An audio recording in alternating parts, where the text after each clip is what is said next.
Welcome to the Boss Mode Podcast, where we discuss AI and the future of work. Before we start, David, what happened to your chin? Like, what's Shaving going accident. on? Shaving accident? Now shaving with this here. It's got All a the way feather. across? Yep, doing the head, the back of the head. I've got a few battle scars on the back of the head. It doesn't seem like it's working, dude, because look at you. I think it's working exactly as I intended it to work. So the thinking behind doing this was that so much of what we do mindlessly. And a friend of mine told me about his experience getting behind a race car on a racetrack, and he had an instructor beside him, so he's amateur, and the amount of focus that he had to have in that moment was something that he really enjoyed. If you don't focus, you're going to get hurt. I fly airplanes, right? And that's a high Right. stakes activity too. And so is golf, depending on your ego. It's, I think, these enforced focus activities with high stakes outcomes. So for you, that's a hard to manage razor blade. But when you do it really well, it feels amazing because you get that perfect kind of shape. But What's if you wonderful is fail, that sound that you hear when it's ASMR in the morning as well. yeah, I'm sure it's even the sound. It's like when they're cutting the perfect crispy Beijing duck, and you can hear that it's perfectly made. And that's also a dish that's very hard to make. So I guess humans thrive on things that are hard to accomplish, but you get that high dopamine potential gradient. And when it pays off, it feels great because you set a very difficult goal, and when you attain it, you get a chemical payoff. And I think that leads us into the AI conversation, how we associate effort with quality and why people are worried about AI slop, or rather they detest AI slop. And what I'd like to have as one of our conversation points today is AI slop really all that bad, depending on the quality of the prompting?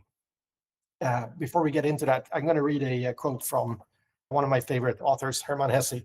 And in Damien, one of the sentences that they pulled out from, or maybe he pulled out from the actual novel, is the following: I wanted only to try to live in accord with the promptings which came from my true self.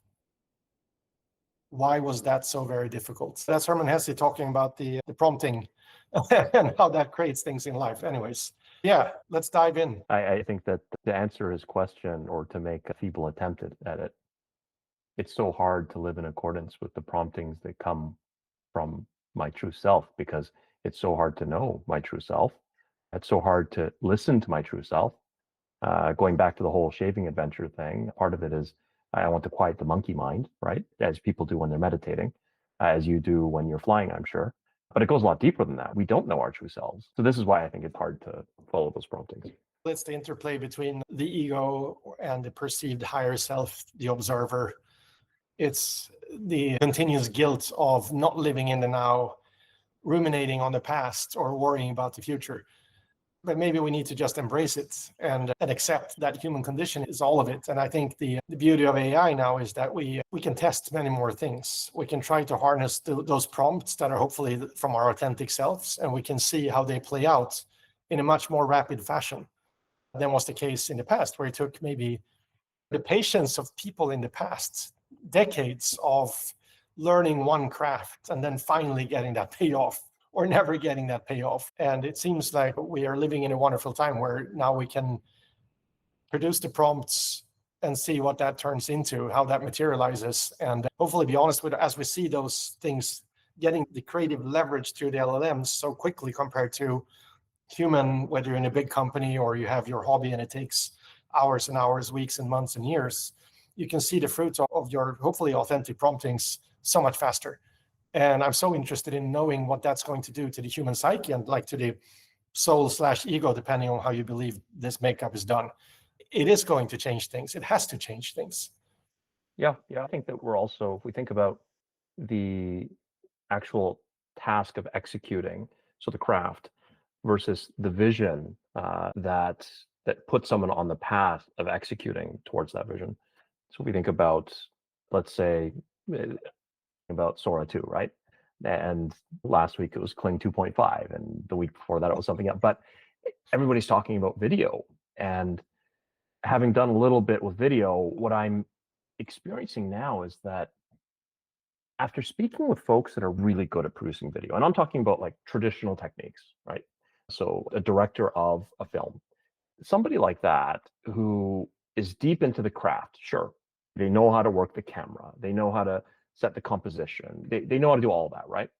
That individual, what is the true value that he's bringing? I would actually argue that it's not in the execution of the craft, but instead it's in the vision, the ability to hold the vision that instructs myself to take these actions in the execution of this craft. The ability to hold vision in your mind is something that very few people truly spend a lot of time valuing in themselves. And I think that in the age of AI, when we're executing so quickly, it's those who do celebrate the importance of their vision and respect it. And Hesse, was it Hesse? First I've heard, but the quote sticks in my mind of why is it so difficult to follow the promptings of my true self, something along those lines. I'm paraphrasing here. You're right. I think it's because we're not actually paying attention to those visions that we have in our mind or somewhere deep inside of us. I also think we dismiss them a lot, and I think we dismiss them for various reasons. One is just the voices from society, or what is the norm, and I think if you look at it biologically, living within the norms of the tribe, I keep talking about tribes, but it's so true. Like we have this tribe mentality where survival depends on being aligned with the tribe. And I think if we can lower the risk of going beyond the norm of the tribe, because we're living in a digital world where the stakes are in that sense lower, or the cost of testing new directions is lower, then hopefully that kind of breaks more minds free to hold that vision. I love how you talk about holding a vision. It's really about that, right? We dismiss our visions very quickly. It could be because it was hard at the first try or the 10th try, or your friend said, oh, that sounds stupid, or why are you wasting time with that? Or your parents say, hey, you should be practicing your scales. Why are you trying to create a new instrument? So I think there's really something to it. And again, I'm hoping that AI LLMs will be the great liberator where at one instant you get access to all of the amazing thinkers and their consciousness output for hundreds of years in the palm of your hand.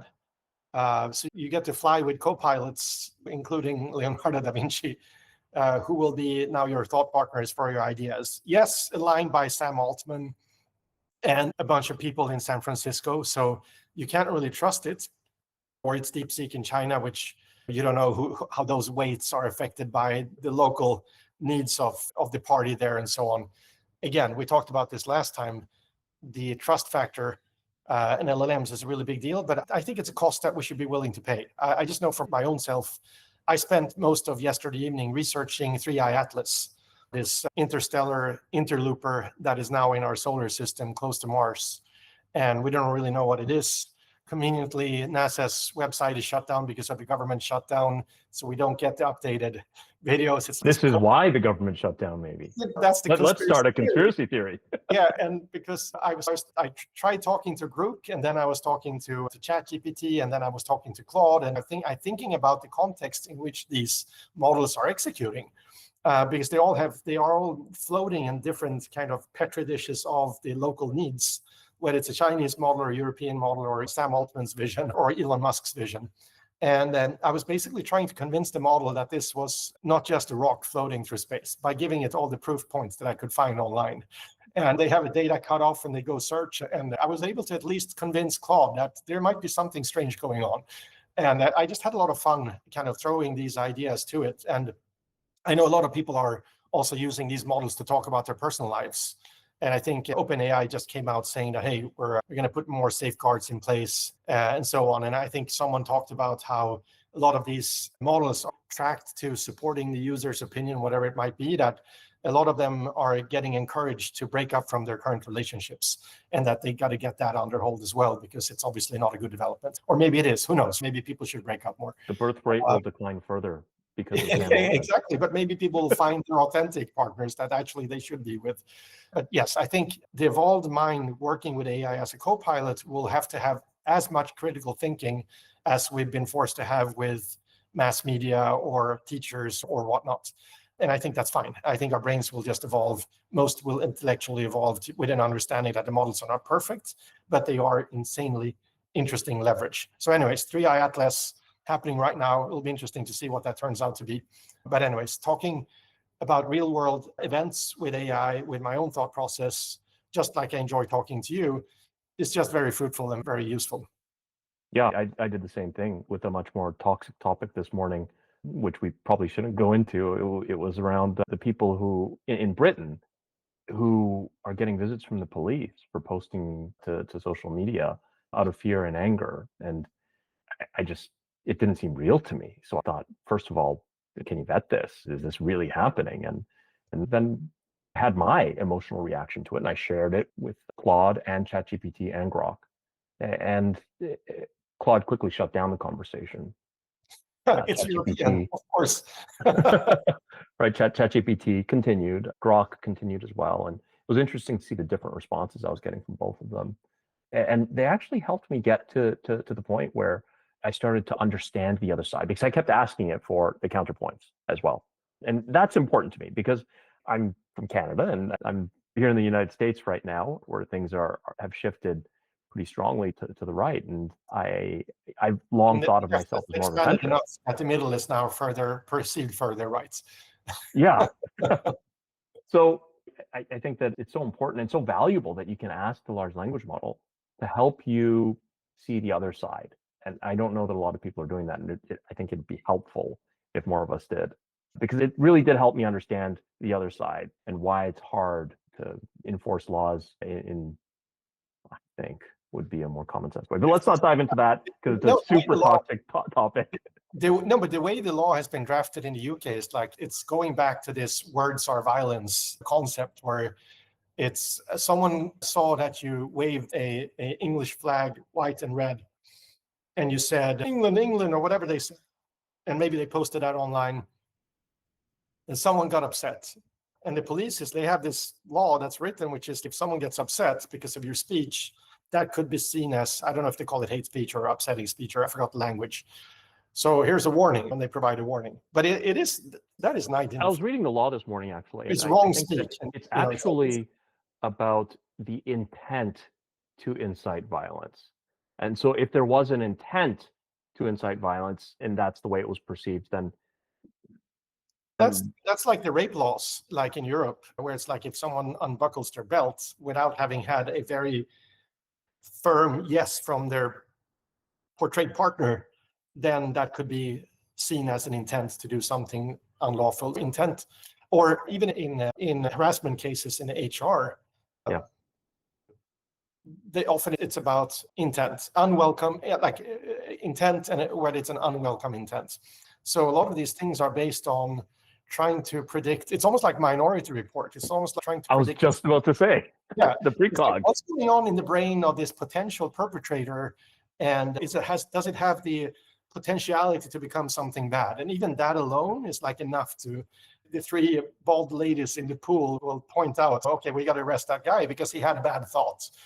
And I was thinking, taking this to a more practical level, and so we're talking about it, let's dive into it a little bit.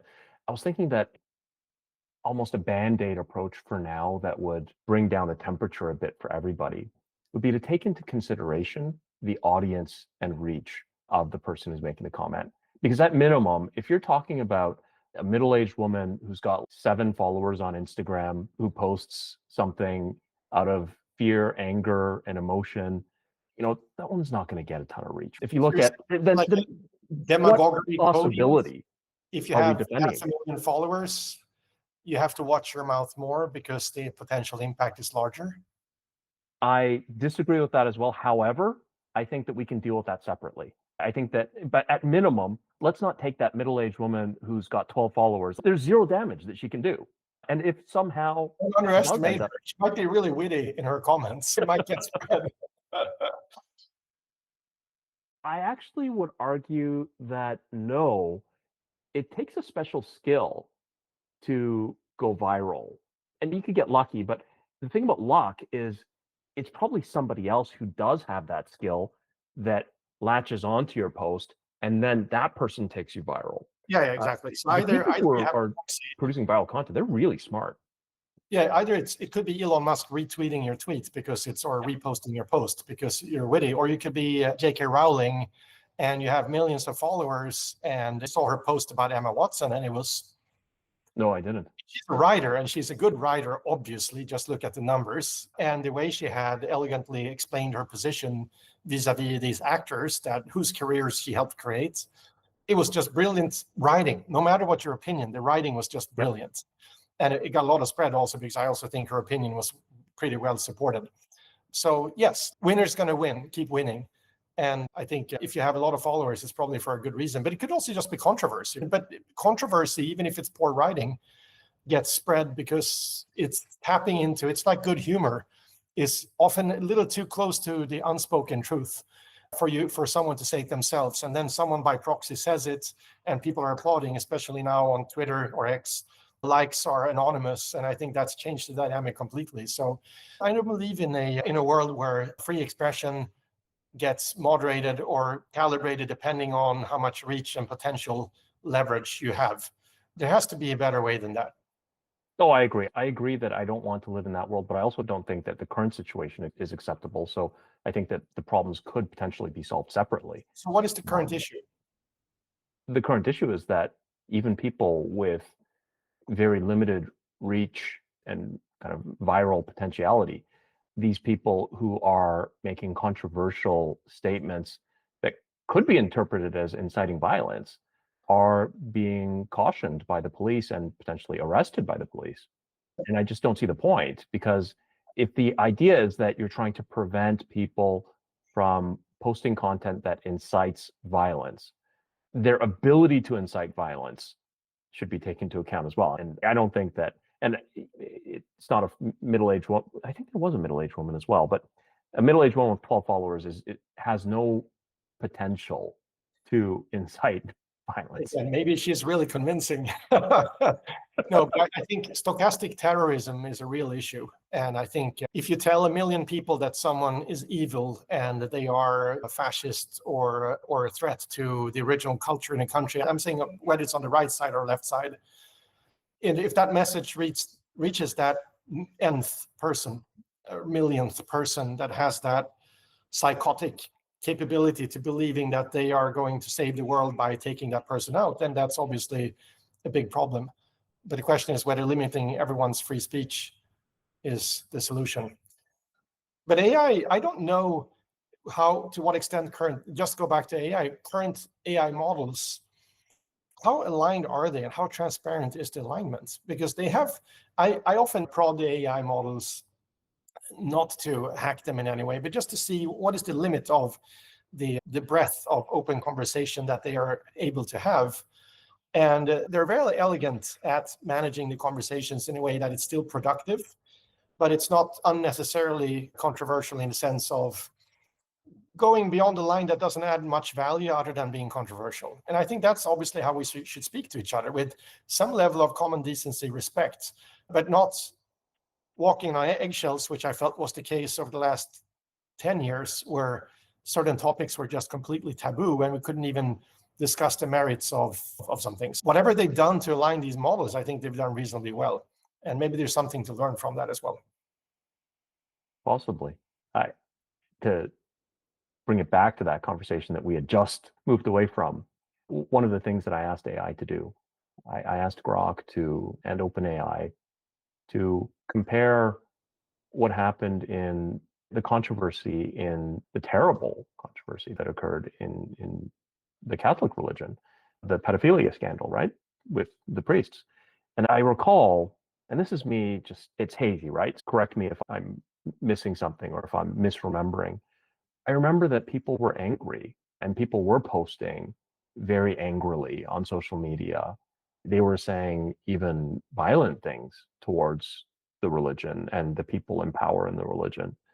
And to see people to see people doing the same thing towards Islam right now in Britain after the attack, in that October attack, to see that those people aren't being afforded the opportunity to feel in what we call it feeling, we call it public, right? Again, that middle-aged woman with 12 followers, is that really public, right? People should be allowed to feel and express their pain. Yeah. Set aside freedom, like what's right, what's wrong, protect it. People should be allowed to cry out in pain. Yeah, it's freedom of thought. Obviously, we're able to think whatever we want to think. But I think people are eager to test their emotions and thoughts with their tribe or society or their community.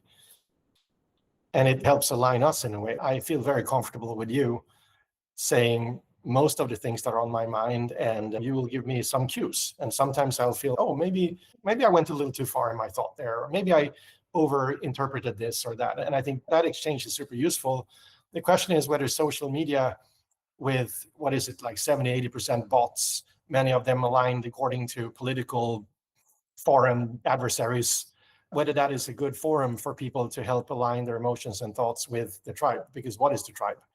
And it goes back to what we discussed, I think, last week, which is really, we have to really look inside of ourselves and maybe the people closest to us to help build that sense of moral and ethics, because no one is out there on social media who can help us. God help us. Yeah, I'm sure there are some feel-good stories out there, but there's probably just more pain and controversy and disagreement, violent disagreement that takes place when people put out controversial statements on social media. So I think that AI is a perfect partner for that. Have a chat with AI, ask AI for different perspectives. That was my morning. I spent a good hour having a chat with Grok and ChatGPT. I wanted to continue with Claude, but Claude censored my conversation too quickly. And you mentioned that OpenAI is looking at doing the same thing for these personal conversations to protect people, right? Because there was the individual who committed suicide after using ChatGPT. Until they start introducing you to clinics or divorce attorneys or a new job as ads, right? Because they have to start making money at some point if they're going to pay for all those lawsuits from Studio Ghibli and the Pokemon Company and Pika. But anyways. I think that at least I'm paying them enough, that you're paying them enough that they shouldn't be serving us any ads. Yeah. Oh, that's true.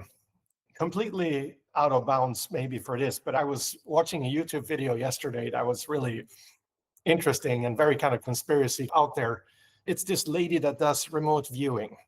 So it's a sort of channeling medium kind of thing. Project Stargate, I've heard the rumors of people, the gateway experience, people who are trying to tune into their subconscious to get some sort of information that is not out there normally. And she was given this task of thinking about Three-Eye Atlas.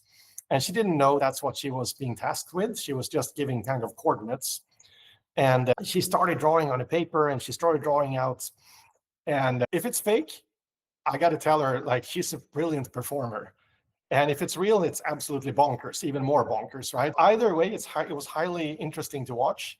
And her conclusion was that this rock hurling through space is natural, completely natural. It's a stone of, she didn't say stone, but it's this thing spinning, rolling. But it has been affected by an intelligence. Someone has put something in it or on it, an inscription or some little, like what we would call like a USB memory almost. And that it has a power source and that it will be able to protect some sort of signal and knowledge to one of our probes. And then she said, Lucy in the sky with diamonds, Lucy in the sky with diamonds. And she didn't have a clue about what that is. And there's a space probe out in the asteroid field that's called Lucy that is using a 19-carat diamond for its electronics to absorb signals. And she portrayed that she did not have any of that knowledge, obviously. And she's, I see this guy with a beard, and the person who is the director for that project, Lucy, and she even drew the probe. And she said, this is important. This is going to take that signal. That is obviously a guy with a beautiful beard.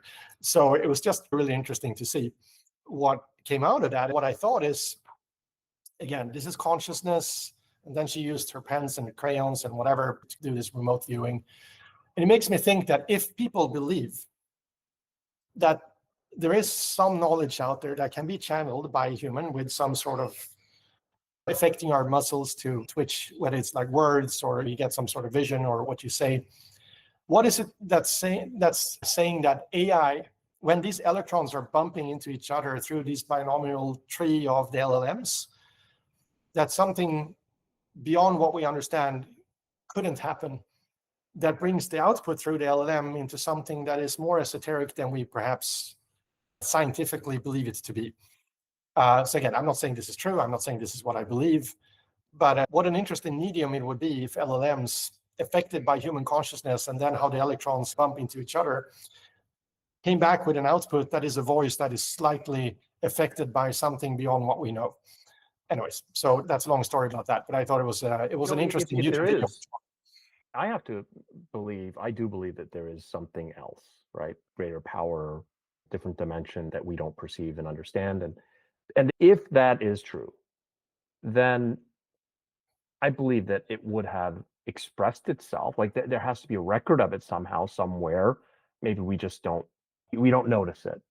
But in all of the data that we're feeding into these large language models to train them, maybe we don't see the pattern, but the LLMs do, because that's what they're designed to do, right? To connect those dots. So now, either there's a ghost in the machine, or there's God in the machine, or none at all, or maybe our shared human consciousness alone can form something that is so, I think that's the thread you were on. You have the output of millions, maybe billions of people who've lived a life with all the hardship of the human experience and all the joint, whether it's through art or poetry or novels or music, all that is trained into these very highly condensed, distilled models. That has to lead to something that is more than we know today. Yeah. But there are limitations due to the way that we're training these models. And I think some recent news that came out, OpenAI, I think it was, has been tweaking the way that they're doing their training, because the reward for providing a coherent response, it led to the large language model giving you a response that is coherent, yes, but might not be true. So simply by interjecting at the training stage, so just higher quality training, because they check to see if the result is correct.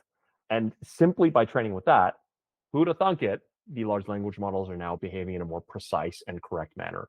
I read that article too. They've been able to reduce hallucinations significantly. And I think one of the theories that I've been discussing with our CTO, our co-founder Satoshi, a lot is the value of having a proper ontology with things that we believe to be truths combined with the LLM, because the LLM is more probabilistic. And a lot of things are good to look at through a probabilistic lens, but there are some truths that don't need probability. They are just truths. And I think once you combine these together, you get a completely different precision.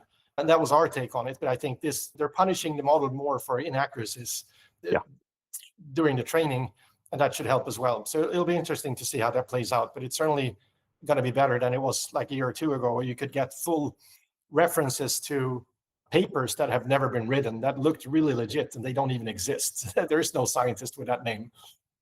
Yeah.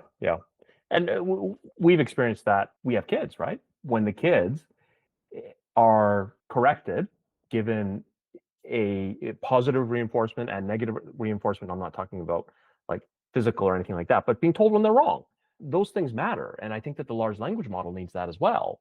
It needs the positive reinforcement. It also needs to be told when it's made a mistake. And that should happen at the training stage. And I actually have also been toying with the idea that the exposure to two different genders in a kind of beneficial, benevolent capacity of like parents, mom and dad, are important to the development of a child. I wonder if there are some elements of that that need to be applied to how we train these large language models. Yeah, I love that. You could look at it through the Taoist kind of gender perspective, or the Jungian, the shadow, and embracing and incorporating your shadow to become a fully individuated individual. And that kind of dualist approach to full integration, I think is beautiful, and I believe in it myself. And I don't think that the knowledge in an LLM is sufficient to create the whole. And that's why I think that seed of human consciousness and what we put in, and then leveraged by the creative speed that the LLMs provide, that output is beautiful and useful. But I also think that just our consciousness alone, it takes too long for us to have that come to fruition at the speed at which the world requires. So I think it's a beautiful symbiosis. Yeah, but my son jokingly calls me Dad GPT, because he thinks I know a lot about a lot of things. And I hope he continues to think that for a couple of more years. But yes, mom is very important as well. Your son's age it's a special one where we feel like as dads we have superpowers. Yeah, I'm a small local model trained on limited data, and I've been aligned by my parents, but it's a pretty decent model, and the inference cost is quite low. I need some coffee and some food, but it's working, and yeah, it's sparkling, so that's good. I want to bring it back to the idea of dismissing vision. You mentioned that when we talk about holding a vision, a lot of folks just dismiss it. I think about people and companies. And at the company level, we look at some of these incredibly, supremely intelligent organizations. Like we think about these very large companies that are doing things like putting rocket ships, reusable rocket ships into space. We think about companies that have built the GPU. We think about companies that, like these very large organizations with thousands of people, are made to coordinate with each other, collaborate with each other to create these synergies. And I use that word deliberately because you shared a video with me earlier about emergence and how synergy leads to emergence.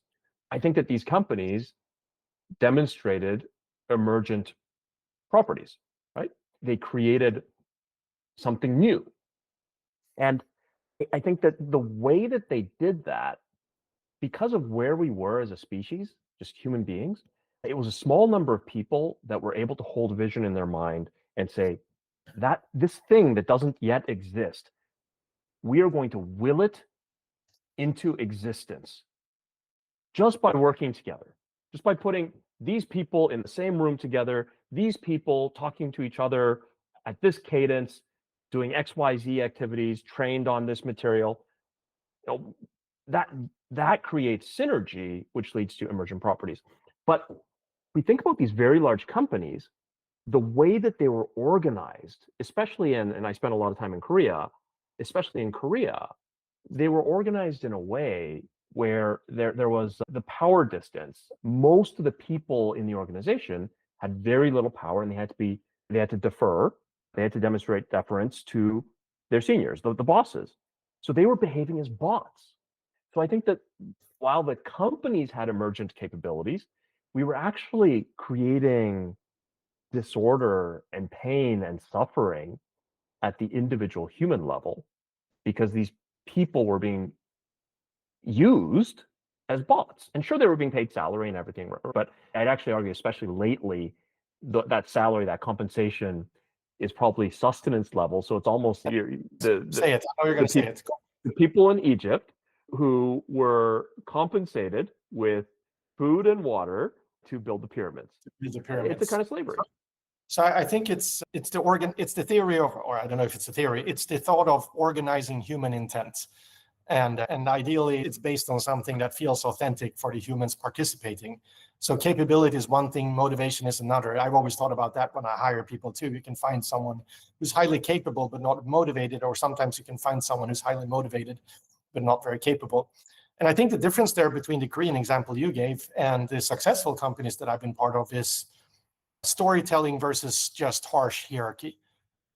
So if you have storytelling, you have a way to align, to hold that vision. It's hard to remember a vision if it's a long memorandum that's really boring.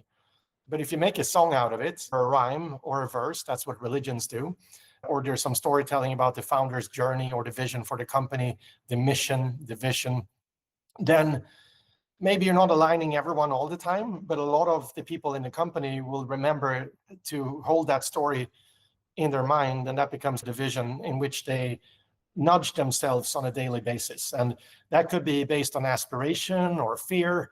I feel just as individuals, organizations, and companies are often driven by fears and or aspirations. I think the best companies are driven by aspirations that are authentic, that yes, has some storytelling around them, because it's the stories we tell ourselves that create our reality.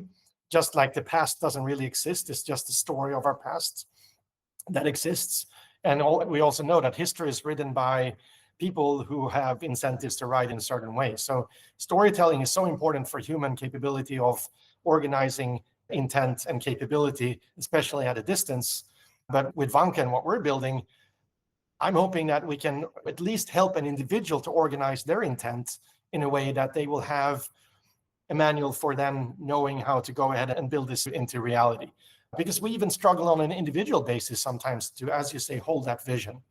And I think that's guided both of us and the folks that we have now in Vanka to build this system for how to systematically help extract your intent and organize that into a story and then a kind of a roadmap and blueprint to how to execute.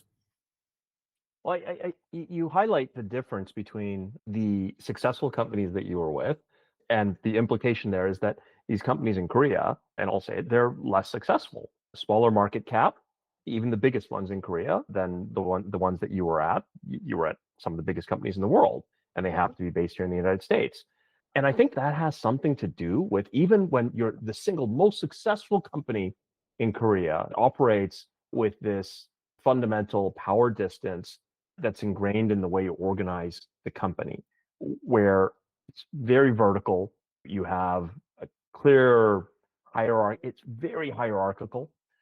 I think that there is a limit to what you can accomplish when you're operating in that paradigm. It's necessary to have people that are comfortable expressing themselves more, but also in the habit of wanting to express themselves more, to be a part of holding the vision, expressing the vision, bringing the vision into reality, not because they're told to, not because they're required to, but because they truly want to. Yeah, but if you've expressed your intent and your vision as an individual employee 4 times, and 4 times out of 4, you've either had a chair thrown at you or someone who is very good at explaining why we shouldn't do this, and that's been their survival mode in that company, and who happens to be at a higher kind of pecking order than you, comes and stops you, and the 3rd and the 4th time, it just gets dismissed. And other people progressing in the organization by just saying yes, you're going to get a company that is of a certain sort. And I think you can read as many management books as you want, and you can be as pure as you want, but companies tend to gravitate towards this the bigger they get.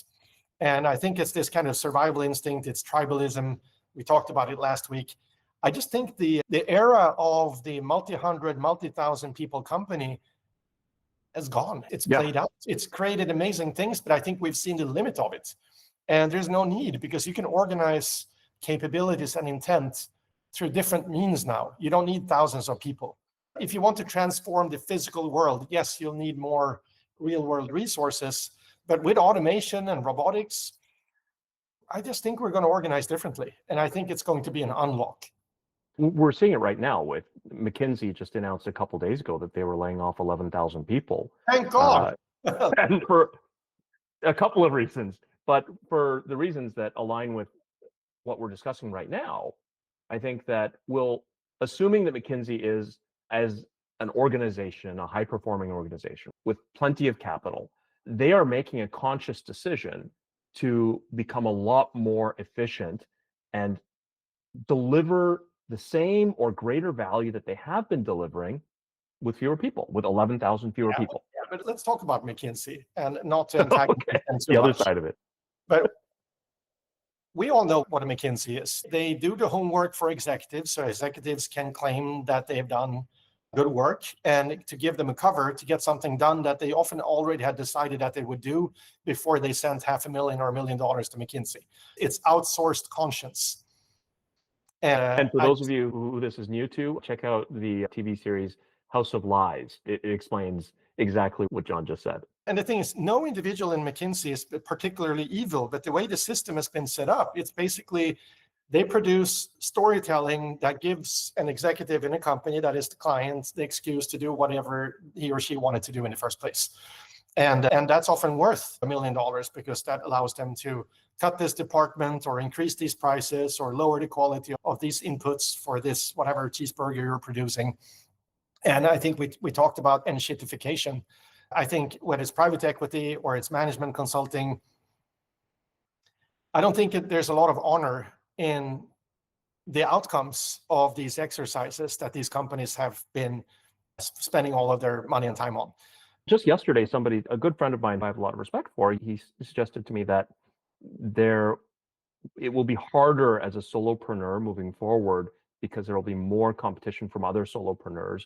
And I didn't speak against that in the moment, and I should have. And so I'll have to reach out to him separately because it's unfair to debate when he's not here. But I'm only bringing it up for context because I think that the habit, the ingrained large companies, the largest companies are helpless to this. They have to pursue enshittification. It's who they are. It's what they are. And because enshittification is so integral to who and what they are, I think it's going to create plenty of opportunity for solopreneurs and small teams to compete with them. And the other effect is that these very large companies, just as McKinsey has done, have realized that absolutely these humans that they were using as bots can now be replaced with actual bots. So Just those more. 11,000, 20,000, it's going to stack up. We're going to have millions of people lose their jobs over the course of the next 3 to 5 years. 1 to 3 years. And I think these million people, there's going to be a lot of suffering, but there's going to be a lot of liberation too. Liberation of minds and hearts. People who now can start working on things that they authentically believe in, which is one of the drivers for me to be part of building Vanka, which is how can we take these people, probably people who've had good ideas for often decades or through college, and they don't want to go into a big company, and actually go and test that out and get a feedback loop quickly, thanks to AI. People who dismiss their vision, as you said earlier. Yeah, and we help them hold their vision. So that's super meaningful to me to see if we can even help 1,000 founders realize this. On my deathbed, I'll feel good about what I built because that is worthwhile. And think about the multiplication effect. That's 1,000 people with really good ideas that they've held back on because it's too hard to build a company. We help them build a company, and they're going to in turn have maybe in aggregate hundreds of thousands, if not millions of customers whose lives hopefully will be nudged a little better with a good honored business of some sort. Yeah. That has to be a and I know that you and I both also see the other side of it, and I keep repeating it, but I think it does bear repeating only because while we describe that moment of people, millions of people losing their jobs as there's this very positive side to it, empowering. It's a beautiful thing in many ways because now they can truly hold their vision and express their vision as humans and stop working as a cog in the wheel. People complain about the rat race, and we stop complaining about it once we lose our jobs because we needed them to put food on the table. But I think it is important to acknowledge that there is a tremendous amount of pain and suffering that comes out of that. And it doesn't affect just the individual losing the job, it affects communities around that individual as well. And that's the other side of this that's important to me. So 100% agree with you.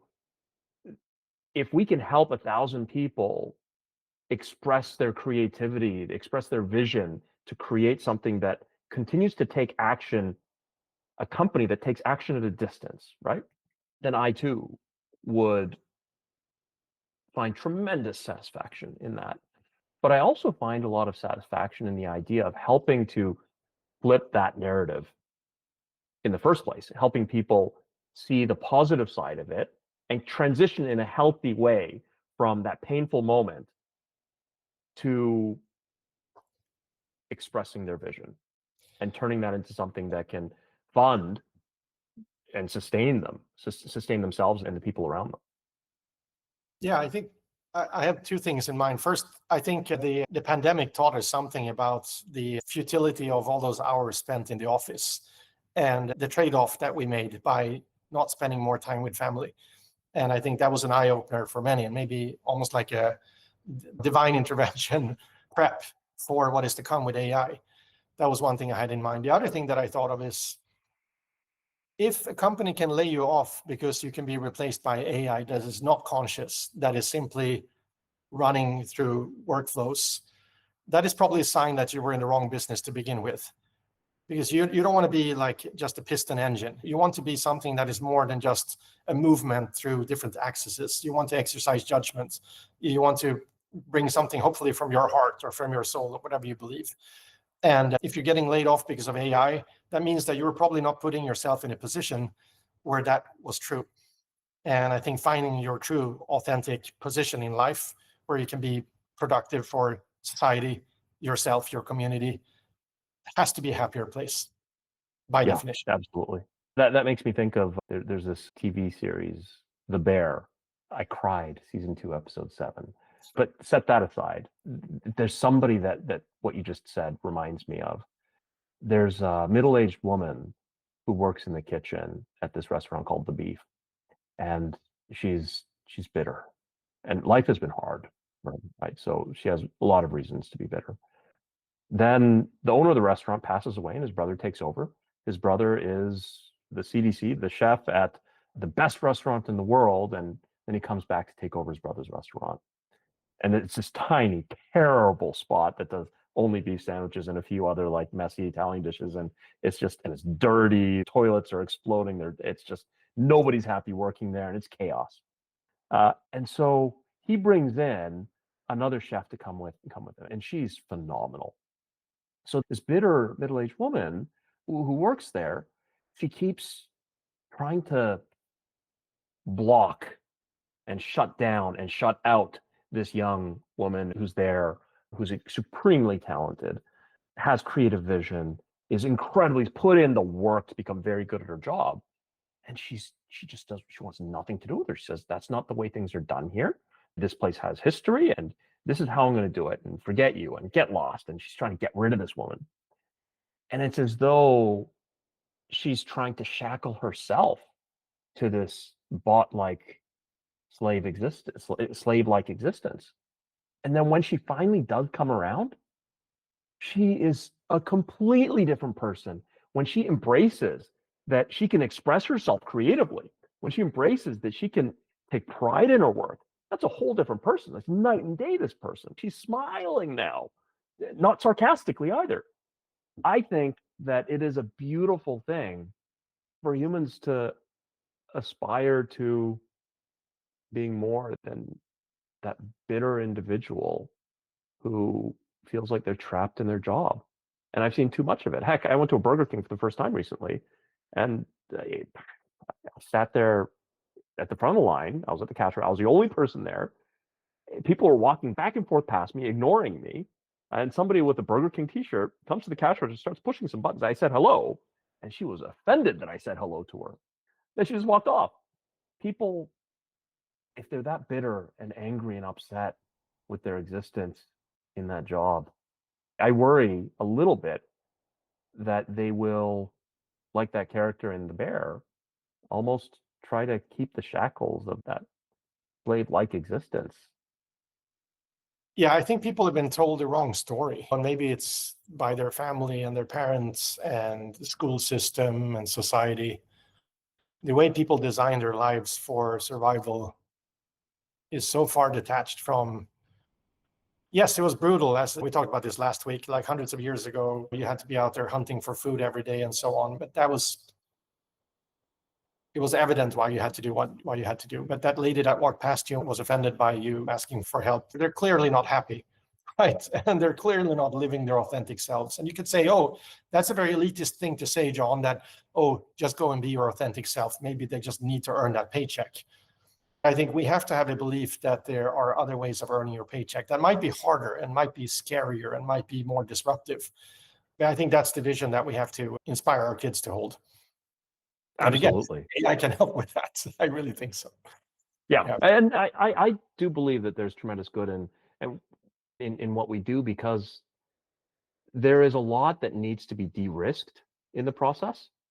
Yeah. And one of the biggest levers in de-risking the work of going out there, holding your own vision, expressing your own vision, and creating a company, for example, is getting rid of all of the bullshit. What was the term I used the other day? The de-bullshitification or the unbullshitification of work, of creation. Yeah. If people are spending 80% of their time on the BS, they're going to miss a lot of the shots that they're supposed to be taking. It's going to be demoralizing, and the alternative cost is very high. You're spending all this energy surviving in a pool you shouldn't be, treading water in a pool you shouldn't be in the first place. Yeah.